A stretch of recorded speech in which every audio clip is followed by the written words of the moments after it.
எல்லோருக்கும் வணக்கம். இன்னைக்கு எவ்வளவு பெரிய முக்கியமான நாள். இன்னைக்கு போய் சின்ன பசங்க மாதிரி கோபுரம் கட்டி விளையாண்டுக்கிட்டு இருக்காங்க ஷேர் மார்க்கெட்ல. கீழே இறங்கினதுக்கு அப்புறம் 100 பாயிண்ட் ஏறதும் மறுபடியும் 100 பாயிண்ட் இறங்குறதும் விளையாண்டுக்கிட்டு இருக்காங்க. இந்த சமயத்துல வடை போச்சே அப்படிங்கிற மாதிரி இன்னைக்கு எல்லாம் நிறைய பேர் 300 பாயிண்ட் 500 பாயிண்ட் ஒரு வேளை இறங்குமோ, மார்க்கெட் ஏதாவது ஒரு சைடு ஒன்னா இப்படி கிளியரா கீழ் நோக்கி இறங்குற மாதிரி காமிச்சிட்டா ஓகே, அது ஒரு நெகட்டிவ் மார்க்கெட், பீரிஷ் மார்க்கெட்னு ஒரு சென்டிமெண்ட்டுக்கு வந்துடலாம் அப்படின்ற மாதிரி நிறைய பேர் நினைச்சுக்கிட்டு இருந்தாங்க. அந்த சமயத்துல இன்னைக்கு விளையாண்டுக்கிட்டு இருக்கு. 200-300 பாயிண்ட் இறங்க வேண்டியது, அப்புறம் 100 பாயிண்ட் ஏற வேண்டியது, அப்புறம் இறங்க வேண்டியது ஒரு மாதிரி விளையாண்டுக்கிட்டு இருக்காங்க. ஸோ இன்னைக்கு ஒரே நாள்ல ஒரு 500 பாயிண்ட் இறங்குமான்னு நிறைய பேர் எதிர்பார்த்துட்டு இருந்தாங்க. அது இன்னைக்கு வடை போச்சே அப்படின்ற மாதிரி இறங்காம போயிடுச்சு. இன்னும் நிறைய மணித்துளிகள் இருக்கின்றது. அதுல ஏதாவது இறங்குதா அப்படின்றது பொறுத்திருந்து தான் பார்க்கணும். இந்த சமயத்தில் நீங்க உலக மார்க்கெட்டுகள்லாம் போய் பார்த்தீங்கன்னு வச்சுங்களேன், ஒரே தமாசா இருக்கும். ரிஸ்க் எடுக்கிறதெல்லாம் எங்களுக்கு ரஸ்க் சாப்பிட்ற மாதிரின்னு எல்லா பயனும் இறங்கி தான் கிடக்குறான். ஒருத்தங்க கூட உருப்படியா பாசிட்டிவ் இல்லை.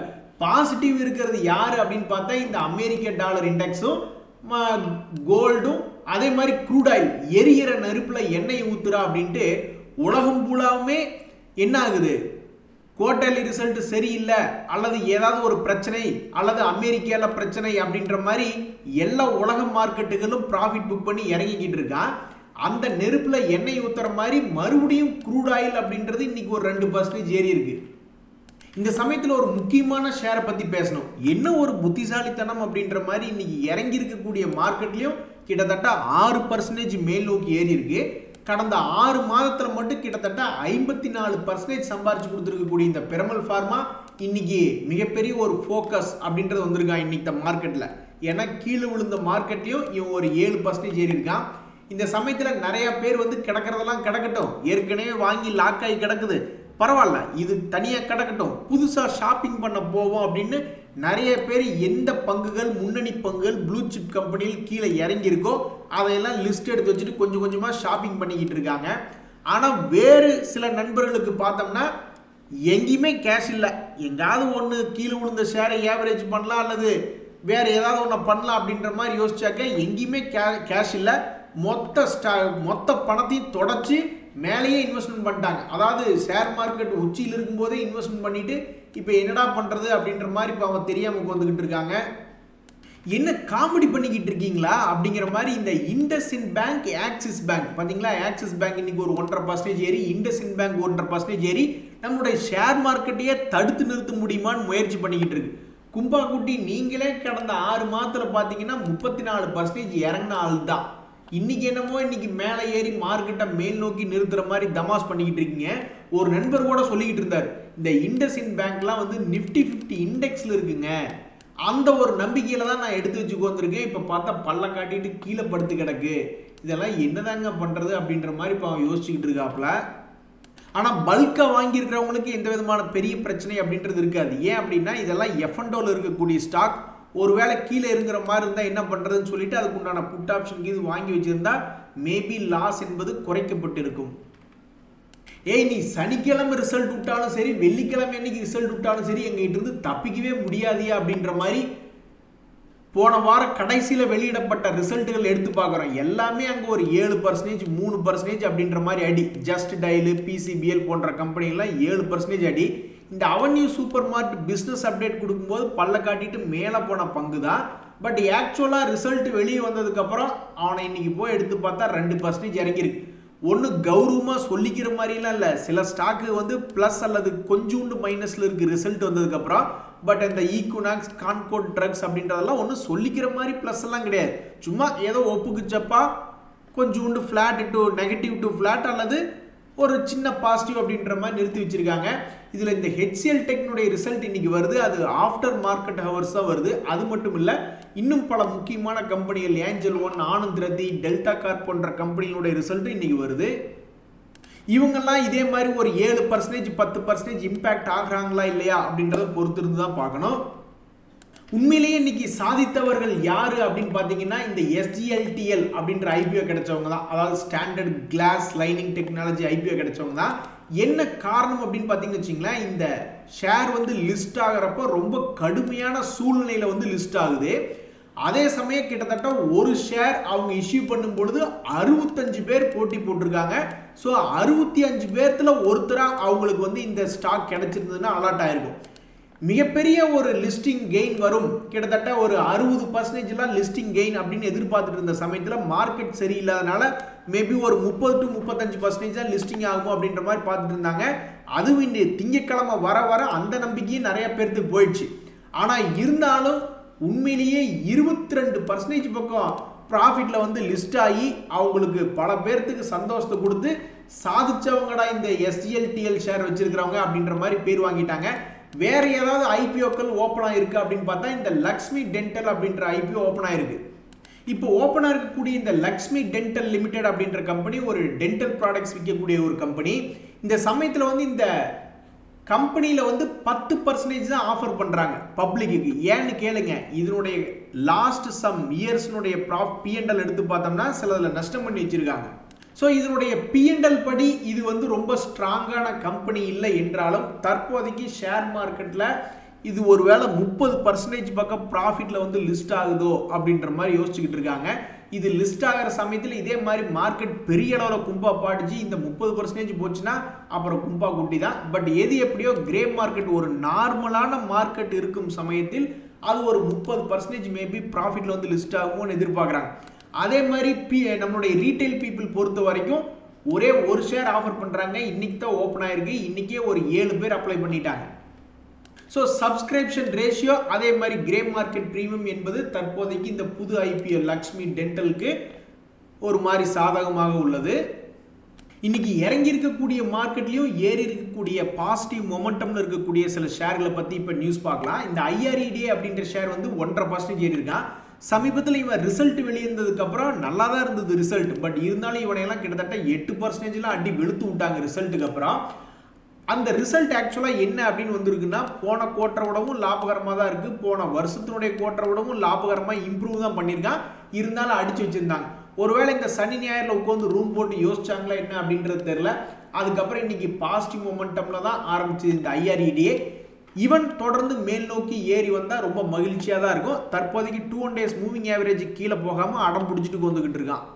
அடுத்து பார்க்கக்கூடிய இந்த ஆதித்யா பிர்லா கேபிட்டல் அப்படின்றது ரொம்ப சோகம். இவன் எந்த காலத்தினுடைய லோன்ல ட்ரேட் ஆகிட்டு இருக்கான் அப்படின்னு பார்த்தீங்கன்னா 2024 ஸ்டார்டிங்ல என்ன லெவல் இருந்தானோ அந்த லெவல்ல ட்ரேட் ஆகிட்டு இருக்கான் இந்த ஆதித்யா பிர்லா கேபிட்டல். இடையில 240 போனவன் இப்போ 170 ரூபாய்ன்னு இருக்கான். ஸோ இந்த வருஷத்தினுடைய ஆகஸ்ட் செப்டம்பர் அது போன்ற சமயங்கள்ல மறுபடி திரும்பி ஒரு 240 ரூபா வருமா, இல்லை இவன் எங்கிருந்து ஆரம்பிச்சானோ சில வருடங்களுக்கு முன்னாடி 100 ரூபாய் ரேஞ்சில் ஆரம்பிச்சான், ஒருவேளை அங்கே வந்துருவானோ அப்படின்றது பொறுத்து இருந்து தான் பார்க்கணும். பட் இப்போதைக்கு 2024 லோ லெவலில் ட்ரேட் ஆகிட்டு இருக்கு. நண்பர்களே, இந்த இண்டஸ் டவர் அப்படின்ற ஷேர் ஏதாவது வச்சிருக்கீங்களா? இன்னைக்கு ரொம்ப மகிழ்ச்சியாக இருக்கும், 1.5% ஏறி இருக்கான். ஆனால் பொதுவாக நீங்கள் எடுத்து பார்த்தீங்கன்னா இவன் சமீபத்தினுடைய எலெக்ஷன் டைம்ல எந்த ரேட் இருந்ததோ அந்த ரேட்ல வந்து உளுந்திருக்கான். அந்த எலெக்ஷனுக்கு அப்புறம் இவனுக்கு ஒரு ட்ரிகர் கிடைச்சி கிட்டத்தட்ட 300 ரூபாய் ரேஞ்சில் இருந்து 400 ரூபாய்க்கு மேலே எல்லாம் போனா இப்போ மறுபடியும் எலெக்ஷன் சமயத்தில் என்ன ரேஞ்சுக்கு கிராஷ் ஆகி கீழே போனானோ அதே பிரைஸ் கிட்ட வந்து ட்ரேட் ஆகிக்கிட்டு இருக்கு. ஸோ இப்போ ஷேர் மார்க்கெட்டில் என்ன எதிர்பார்க்குறாங்கன்னா ஏறின ஷேர் மறுபடியும் திரும்பி ஒரு வருடத்தினுடைய லோ அப்படின்ற இடத்துலலாம் வந்து உளுந்திருக்கு நிறைய ஷேர்கள். அங்கிருந்து மறுபடியும் திரும்பி ஏறுமா அல்லது இதை விடவும் சல்லிசான விலைக்கு கிடைக்குமா அப்படின்றதான் மார்க்கெட்டில் ஒரு எதிர்பார்ப்பு அப்படின்றது போகுது. எது எப்படி பார்த்தாலும் சும்மா வருவாளா சுமாரி அப்படின்ற மாதிரி எந்த ஒரு ஷேராக இருந்தாலும் மறுபடியும் ஒரு 2-3 மாதம் கிடந்து தானே அப்புறம் மறுபடியும் ஒரு 20-30% அப்படின்றது பெரும்பாலும் லாபம் சம்பாரிச்சு கொடுப்பான். ஷேர் மார்க்கெட் என்ன ஒரே நாளில் இன்வெஸ்ட்மெண்ட் பொறுத்த வரைக்கும் என்ன ஒரே நாளில் ஒபாமா ஆயிட முடியுமா? கொஞ்சம் கொஞ்சமாக தான் வாங்கி பண்ண முடியும். அர்ஜென்ட்டுக்கு இங்கே எதுவுமே நடக்காது. இன்னைய எவ்வளவு கீழே விழுந்தாலும் உங்களுடைய மூஞ்சியில சந்தோஷமே வரமாட்டேங்குது, மறுபடி கீழே போற மாதிரியே மூஞ்சி வச்சுக்கிறீங்களேயா அப்படின்ற மாதிரி.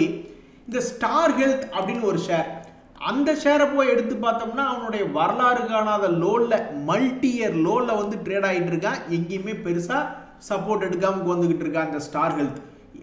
குத்தமெல்லாம் சொல்ல முடியாது, 2022 இருந்து இந்த லெவலை காப்பாத்திக்கிட்டே இருந்திருக்கான். பட் இருந்தாலும் இந்த 2025 அந்த லெவலை கீழே விட்டுட்டாங்க. அதே மாதிரி தான் இந்த ஹாப்பியஸ்ட் மைண்ட், அவங்ககிட்டையும் ஒரு சந்தோஷம் என்பதே கிடையாது. அவனு 2022 இருந்து ஒரு குறிப்பிட்ட ட்ரெண்ட் லைனை காப்பாத்திக்கிட்டே வர்றான். பட் இந்த 2025 கை விட்டுருவான் அப்படின்ற மாதிரியே வந்துகிட்டு இருக்கு. கை விடுதா இல்லையா அப்படின்றது தெரியல. இந்த சமயத்தில் உங்களுக்கு என்னதான் பிரச்சனை, இவ்வளவு தூரம் கீழே இறங்கி நீங்கள் இன்னும் சீப்பாகவே இல்லையா அப்படின்ற மாதிரி போய் கேட்டால், ஆமாம் நாங்கள் இன்னும் சீப்பாகவே இல்லை அப்படின்ற மாதிரி இந்த stock price to earnings ratio வந்து ஹாப்பியஸ்ட் மைண்ட் இது இன்னுமே இண்டஸ்ட்ரி விட அதிகமாக இருக்குது. பாருங்கள், ஏற்கனவே எஃப்ஐஎஸ் வந்து உங்களுடைய மார்க்கெட் ஓவர் வேல்யூவேஷனாக இருக்குது அப்படின்ற மாதிரி ஒரு காரணத்தை முன்னிட்டு வச்சு தான் பிடிச்சி விற்றுக்கிட்டே இருக்காங்க லட்சம் கோடி கணக்கில்.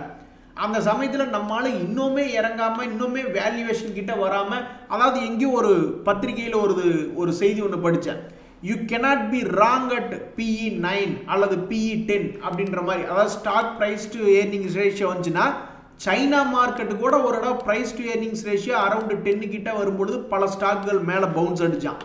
அது மாதிரி இந்த ஸ்டார் ஹெல்த்லேயும் நான் போய் பார்க்குறேன், நீ என்னையா ஒரு 10 கிட்டே வந்தியா இல்லையா அப்படின்ற மாதிரி போய் பார்த்தா இன்னுமே அது 32ல் தான் இருக்குது ஸ்டார் ஹெல்த் அப்படின்றது பார்க்கும்பொழுது. ஸோ பல ஷேர்கள் இன்னைக்கு இறங்கிட்டு மொமெண்டம் எடுத்திருக்கான், பாசிட்டிவ் மொமெண்டம் எடுத்திருக்கான். பட் இருந்தாலுமே அது மல்டி இயர் லோவில் இருக்குது. என்னடா அப்படின்னு பார்த்தோம்னாக்கா இன்னுமே மனசுக்கு ஆறுதல் தரக்கூடிய ஒரு ப்ரைஸ் டு ஏர்னிங்ஸ் ரேஷியோ இன்னும் வந்து சேரவே இல்லை. இன்னைக்கு ரொம்பவுமே மோசகரமாக பல ஷேர்கள் விழுந்துகிட்டு இருக்கு. அதுல இந்த கல்யாண் ஜுவல்லரிலாம் 7% சமீபத்தில் இறங்கிக்கிட்டே இருக்கான் அப்படின்ற மாதிரி. ஆனால் இந்த கல்யாண் ஜுவல்லரியில ஒரு வரலாறு அப்படின்றது இருக்கு. இந்த ஷேர் வந்து ஒரு கட்டத்தில் 70 ரூபாய்க்கு மொமெண்டம் அப்படின்றது எடுத்தான். எப்போ அப்படின்னா 2022 70 ரூபாய்க்கு ஒரு மொமெண்டம் எடுத்தவன் ஒரு முறை 100 ரூபாய் ரேஞ்சில் மொமெண்டம் கட் ஆகிற மாதிரி வந்தான். ஆனால் மேல் நோக்கி ஏறிட்டான். மறுபடியும் அவனுடைய 2 days மூவிங் ஆவரேஜ் கட் ஆகிற மாதிரி ஒரு முறை 300 ரூபா ரேஞ்சுக்கு வந்துச்சு. அப்புறம் மறுபடியும் 700 ரூபா வரைக்கும் போயிட்டான். இப்போ 3வது முறையாக அவனுடைய மொமெண்டம் கட் ஆகிற மாதிரி வர்றான். மார்க்கெட்க்கு சப்போர்ட் பண்ணி இவனை மறுபடியும் 1000 ரூபாய்க்கு கொண்டு போக போகுதா, இல்லை பழையபடி இவனை ஒரு 300 ரூபாய்க்கு கொண்டு போக போகுதா அப்படின்றது பொறுத்திருந்து தான் பார்க்கணும். இப்போதைக்கு 2 days மூவிங்கை வந்து டச் பண்ணக்கூடிய ஷேராக கல்யாண் ஜுவல்லரி இருக்கு. நெட்வொர்க்குமே ரொம்ப ஸ்ட்ராங்கான ஷேர் தான். அவனு இன்னைக்கு ஒரு 6.5% இறங்கியிருக்கான். இதனால என்ன ஆயிருக்குன்னா அந்த ஷேர் இது வரைக்கும் 2 days மூவிங் ஆவரேஜ் கீழே பெருசாக போகல. இப்போ அவனு வந்து டெஸ்ட் பண்ணி பார்க்குறான் போகிறதா வேண்டாமா அப்படின்னு. இந்த RVNL ஷேர்லாம் ரயில்வே துறையில் ஒரு செக்டர் லீடராக இருக்கக்கூடிய கம்பெனி. அவனை பார்த்தீங்கன்னா இன்னைக்கு கிளியர் கட்டாக அவனுடைய மூஞ்சியே சரியில்லை. அவன் மூஞ்சி நம்ம எடுத்து பார்க்குறோம், 2 days மூவிங் ஆவரேஜ் கீழே போய்கிட்டு இருக்கான். எப்போ இவன் மறுபடியும் யூட்டர்ன் போட்டு மேல் நோக்கி வருவான்னு தெரியல. ஸோ தற்போதைக்கு மூஞ்சி சரியில்லாத ஒரு கம்பெனியாக RVNL ஷேர் பிரைஸ் தற்போது மார்க்கெட்டில் 2 days மூவிங் ஆவரேஜ் கீழே ட்ரேட் ஆகிட்டு இருக்கு. அவன் மட்டும் இல்லை, ஏகப்பட்ட பெரிய ஆளுகள்லாம் கீழே நீட்டி படுத்து கிடக்குறாங்க. ப்ளூ ஸ்டார் கம்பெனி அவன்லாம் வந்து எவ்வளோ பெரிய ஆள், என்னமோ உலகத்தில் ஏசி வாங்கிக்கிட்டே இருப்பாங்க அப்படின்ற மாதிரி அவனையெல்லாம் தூக்கி மேலேயே கொண்டு போயிட்டு இருந்தாங்க. லோதா அவன் எவ்வளோ பெரிய ஆள், ஹிந்து பெட்ரோ எல்லாத்தையுமே பிடிச்சி நீங்கள் அடி சப்புன்னு. இப்போ கூட ஏதோ ஒரு பாட்டு வந்தது, சப்புன்னு அடிச்சிடு வேண்டாம் சப்புன்னு அடிச்சிடு வேண்டாம் அப்படின்ற மாதிரி எல்லா ஷேர்களையும் பெரிய ஆளு ஷேரில் பிடிச்சி அடி சப்புன்னு சப்பிக்கிட்டு இருக்காங்க. இதனால் என்ன ஆகுதுன்னா இது போன்ற பங்குகள்லாம் 5%, 7% அப்படின்ற மாதிரி கீழே விழுந்து கிடக்கு. நண்பர்களே, இந்த சமயத்தில் நல்லா ஞாபகம் வச்சுங்க, தூங்கிட்டு இருக்கிறவங்களை எழுப்பி கூட 2008 ஏன் மார்க்கெட் இறங்குச்சு, அதே மாதிரி 2020 ஏன் ஷேர் மார்க்கெட் இறங்குச்சு அப்படின்னு கேட்டால் நம்மளுக்கு ஒவ்வொரு காரணமும் நம்மளுடைய மனசில் பச்சை குத்துன மாதிரி இருக்கும். ஏன்னு சொல்லுங்க, ஏன்னா அவன் விழுந்தாது அப்படி பயங்கரமாக கிராஷ் ஆகி மனசில் வந்து வச்சிருப்பான். அதுக்கப்புறம் மார்க்கெட் எப்போ ரெக்கவரி ஆச்சு அப்படின்னா அது நம்மளால சொல்லவே முடியாது. ஏன்னா ஒரு மாதத்துக்குள்ளே விழுந்ததை ஒரு வருஷம் கூடி நம்மளால ரெக்கவரி பண்ணுவாங்க. ஸோ ஷேர் மார்க்கெட்டில் இந்த தகுதி இல்லைன்னா நம்ம ஷேர் மார்க்கெட்டுக்குள்ளேயே வரக்கூடாது. அதாவது கீழே இறங்குறப்ப மொத்தமாக கொண்டே விட்டுறானுங்க. அப்புறம் வாங்கினோம்னா கிட்டத்தட்ட 1 வருஷம் 2-3 வருஷம் வச்சிருந்தோம்னா தான் ஒரு நல்ல லாபம் அப்படின்றது வருது. ஸோ இந்த புரிதல் இல்லாமல் நம்ம வாங்குறோம் கீழே விழுந்துருச்சேன்னு சொல்லி விற்கிறோம், அல்லது வாங்குறோம் கீழே விழுந்துட்டு மறுபடியும் ரெக்கவரி ஆகும்போது பிடிச்சி விற்று விட்றோம் அப்படின்னா ஷேர் மார்க்கெட்டுக்கு கண்டிப்பாக நம்ம ஒரு தகுதியான ஆள் இல்லை அப்படின்ற மாதிரி தான் அர்த்தம். ஏன் அப்படின்னா மார்க்கெட்டு இறங்குறது ரொம்ப வேகமாக இறங்குது, அதனால் நம்ம மனசுக்குள்ளே நிலச்சி நிற்கிது. ஆனால் ஏறி போகிறது மெதுவாக ஒரு 2-3 வருஷம் கூடித்தான் ஒரு 200-300%, 400% லாபம் கொடுப்பான். அதை நம்ம மைண்டில் இருக்கவே இருக்காது. கேட்டால் புல் மார்க்கெட்டும் போவோம், அல்லது ஏதாவது ஒரு பாசிட்டிவ் மொமெண்டம் இருந்துன்னு சொல்லுவோம், ஒரு ஜென்ரலான பேச்சு தான் சொல்லுவோம். ஆனால் நம்மளுடைய மைண்டில் அது ஏன் அப்படின்ற ஞாபகமே இருக்காது.